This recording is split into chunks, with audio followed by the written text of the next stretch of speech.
Hello and welcome. Biology की series में आज का हमारा टॉपिक रहने वाला है माइक्रो ऑर्गेनिजम्स। तो आज हम माइक्रो ऑर्गेनिजम्स के बारे में पढ़ेंगे और हमारे पास कुछ गुड माइक्रो ऑर्गेनिजम्स भी होते हैं, लेकिन कुछ ऐसे माइक्रो ऑर्गेनिजम्स भी होते हैं जो हमारी बॉडी के लिए हार्मफुल होते हैं। तो डेफिनेशन के अकॉर्डिंग है, micro organisms are tiny living organisms that are too small to be seen with our naked eyes. Micro organisms living organisms होते हैं, लेकिन इतने छोटे होते हैं साइज़ में कि हम इन्हें अपनी नेक्ड आई से नहीं देख सकते।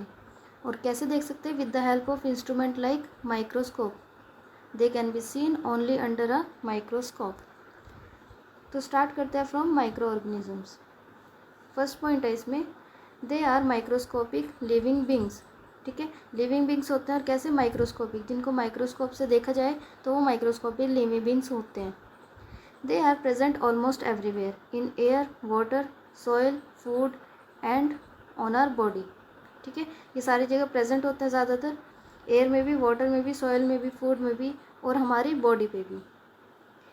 दे मे बी सिंगल सेल्ड और मल्टी सेल्ड। ये कुछ सिंगल सेल से भी बने हुए होते हैं और कुछ मल्टी सेलुलर भी होते हैं।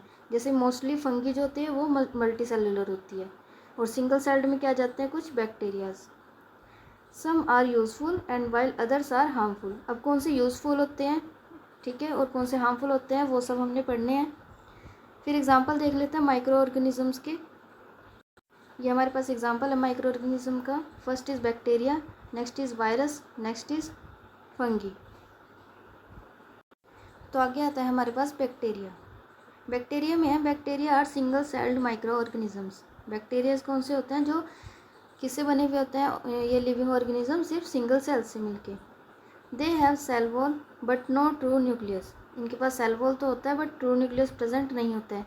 जैसे कि हमने डिफरेंस पढ़ा था, कौन सा? प्रोकैरियोटिक सेल का और यूकैरियोटिक सेल का। एक बार डिफरेंस में देख लेते हैं। ये हमारे पास डिफरेंस है प्रोकैरियोटिक सेल का एंड यूकैरियोटिक सेल का। इसमें जब हमने फर्स्ट पॉइंट पढ़ा था, प्रोकैरियोटिक सेल में do not have true nucleus. ठीक है, और इसका एग्जांपल क्या रहा था? बैक्टीरिया या फिर ब्लू ग्रीन एल्गी। तो जो बैक्टीरिया के बारे में जब हम पढ़ेंगे तो इनके पास क्या होता है? ट्रू न्यूक्लियस प्रेजेंट नहीं होता। बट मेम्ब्रेन बाउंड भी क्या होती है इसमें? एब्सेंट होती है, लेकिन सेल मेम्ब्रेन क्या होती है? प्रेजेंट होती है। नेक्स्ट पॉइंट क्या आता है बैक्टीरिया में? They are found in soil, water, air, food and in our body. ठीक है, कहाँ कहाँ पर प्रेजेंट हो जाते हैं ये? सॉइल में, वाटर में, एयर, फूड एंड हमारी बॉडी में भी। They reproduce very quickly. बहुत जल्दी क्या होते हैं? ये रिप्रोड्यूस होते रहते हैं। एग्जाम्पल्स क्या है बैक्टीरिया के? First is lactobacillus, next is rhizobium, next is E coli. अब इन सब के काम भी देख लेना है बाद में। लैक्टोबैसिलस हमें पता है किस लिए काम होता है, ये कहाँ काम आता है? मिल्क को कर्ड में चेंज करना। ठीक है, राइजोबियम का भी नाइट्रोजन फिक्सेशन में। आगे शेप है कुछ, ठीक है, रोड लाइक शेप के भी होते हैं, स्फेरिकल शेप के भी होते हैं और स्पाइरल शेप के भी होते हैं। नेक्स्ट आते हैं हमारे पास वायरसेस। अब वायरस में फर्स्ट पॉइंट है, viruses are the smallest microorganism. तो जितने भी माइक्रो ऑर्गेनिजम्स के हमने एग्जांपल पढ़े हैं तीन, वो बैक्टीरिया, फंगी एंड वायरसेस। उसमें वायरसेस क्या है? सबसे स्मॉलेस्ट माइक्रो ऑर्गेनिजम्स हैं। They are not made up of cells. ये सेल्स से नहीं बने हुए होते हैं। They can be live reproduce only inside the living sales.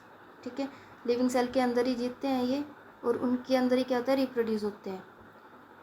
Next is outside the host, they are inactive. अब अंदर ही जीतते हैं ये, बाहर क्या हो जाएंगे? इनएक्टिव हो जाएंगे। एग्जाम्पल्स क्या है इसका? Measles virus, polio virus, HIV, influenza virus. Next आता है हमारे पास फंगी। फर्स्ट पॉइंट है फंगी में, fungi are mostly multicellular organisms. ठीक है, फंगी क्या है? ज़्यादातर ज़्यादा सेल से मिलकर बने हुए हैं, जिनको क्या बोलते हैं? Multi cellular organisms. They do not have chlorophyll. अब ये प्लांट्स में जैसे क्लोरोफिल होता है, वो अपना खाना खुद बनाते हैं, फंगी ऐसा नहीं करते। फंगी का एग्जाम्पल फंगी आता है हमारे हेटरोट्रॉपिक न्यूट्रिएंट्स में। ठीक है, जो अपना खाना खुद नहीं बनाते। और कैसे करते हैं ये? They get their food from dead and decaying matter. कहाँ से लेते हैं अपना खाना? Dead and decaying matter. ठीक है, वो ब्रेड वाला जो एग्जाम्पल था, जैसे ख़राब हो जाता है, ठीक है, तो फंगी क्या करता है? उसको बाहर ही पहले डाइजेस्ट कर देगा, और जो डाइजेस्ट होता है, डाइजेस्टेड फूड उसका, उसको बाद में अब्जॉर्ब कर लेगा। They reproduce by spores. ठीक है, स्पोर फॉर्मेशन वगैरह से क्या होता है? रिप्रोड्यूस होता है। एग्जाम्पल क्या आता है फंगी में? Mushroom, yeast, bread moulds and Penicillium. ठीक है, तो ये हमने तीनों एग्जांपल्स को कवर कर लिया माइक्रो ऑर्गेनिजम्स के, बैक्टीरिया, वायरस एंड फंगी। अब देख लेते हैं कुछ गुड माइक्रो ऑर्गेनिजम्स होते हैं एंड कुछ बैड माइक्रो ऑर्गेनिजम्स होते हैं जो कि हमें हार्म करते हैं, उनके बारे में पढ़ते हैं। यह है हमारे पास यूज़फुल माइक्रो ऑर्गेनिजम्स। किस में होता है? इन फूड, इन मेडिसिन में कैसे यूज़ होंगे, in agriculture and in environment. तो फूड में आता है used in baking, making curd, cheese, bread, idli, dosa. Example क्या होते हैं माइक्रो ऑर्गेनिजम्स के? Yeast and lactobacillus. ठीक है, इन सब की हेल्प से ये चीज़ें क्या होती है, बनती हैं। फिर आता है मेडिसिन में कौन कौन से माइक्रो ऑर्गेनिजम्स यूज़ होते हैं? Some bacteria and fungi are use to make antibiotics like penicillin. ठीक है, नेक्स्ट आता है इन एग्रीकल्चर। एग्रीकल्चर में क्या आ गया एग्जाम्पल? राइजोबियम। क्या होता है? ये एक बैक्टीरिया होता है। अब किस लिए यूज़ होता है? फिक्सेस नाइट्रोजन, नाइट्रोजन फिक्सेशन में in the soil and increase the soil fertility. अब जो प्लांट्स वगैरह हैं वो डायरेक्टली क्या होता है, नाइट्रोजन नहीं ले सकते एटमॉस्फेयर से, क्योंकि नाइट्रोजन का जो कंपाउंड होता है उसके बीच में ट्रिपल बॉन्ड आता है, जिसको तोड़ना काफ़ी मुश्किल होता है। टूटेगा तभी तो नाइट्रोजन यहाँ से ये लेगा, तो ये डायरेक्टली एटमॉस्फेयर से नहीं लेते। बट ये क्या होता है, राइजोबियम, ये कन्वर्ट कर देता है इसी नाइट्रोजन को, अमोनिया का कंपाउंड बनाता है और कुछ नाइट्रोजिनियस कंपाउंड बनाता है। इसके थ्रू ये रूट से एब्जॉर्ब करके, सॉइल से एब्जॉर्ब करके एक्सेप्ट कर लेता है नाइट्रोजन को। बाकी ये नाइट्रोजन फर्दर इनके डीएनए मेकिंग में काम आते हैं प्लांट्स वगैरह के। नेक्स्ट आता है इन्वायरमेंट। अब ये जो यूज़फुल माइक्रो ऑर्गेनिजम्स हैं इन्वायरमेंट में कैसे एक्ट कर रहे हैं? Helps in decomposition of dead plants and animals. तो माइक्रो ऑर्गेनिजम्स किस में हेल्प करते हैं? जो प्लांट्स हैं, डेड प्लांट्स एंड एनिमल्स, उनको डिकम्पोज करने में, पूरी तरह से डाइजेस्ट करके तोड़ना। अब आ जाते हैं हमारे पास कुछ हार्मफुल माइक्रो ऑर्गेनिजम्स। ठीक है, फर्स्ट है इसमें कॉज डिजीज़। ठीक है, ऐसे माइक्रो ऑर्गेनिज्म जो डिजीज़ कॉज करते हैं, कुछ फूड को स्पॉइल करते हैं, कुछ damage to the plants and spread quickly, जल्दी फैल जाते हैं। अब डिजीज़ कॉज करने वाले bacteria, viruses and fungi cause disease in plants, animals and humans. Next आता है स्पॉइल फूड। फूड को कैसे ख़राब कर देते हैं? They spoil food items and make them unfit to eat. Next is damage to plant. They can cause diseases in plants. Plants में भी क्या करते हैं, बीमारियाँ फैला देते हैं and reduce their growth and productivity. उनकी productivity and growth को रोक देते हैं. Spread quickly. Some microorganisms spread very fast and cause epidemics like flu and cholera.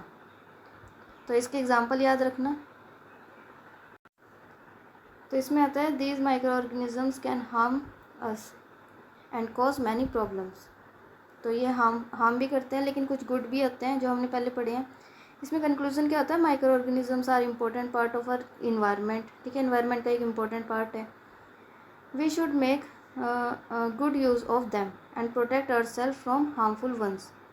जो गुड माइक्रो ऑर्गेनिजम्स हैं उनका हमें यूज़ करना चाहिए अच्छी तरह से, लेकिन जो हार्मफुल हैं उनसे क्या होना चाहिए, प्रोटेक्ट करके रखना चाहिए अपने आप को। अब लास्ट जो इसमें की पॉइंट्स आ जाते हैं। ठीक है, फर्स्ट है इसमें micro organisms are tiny living things.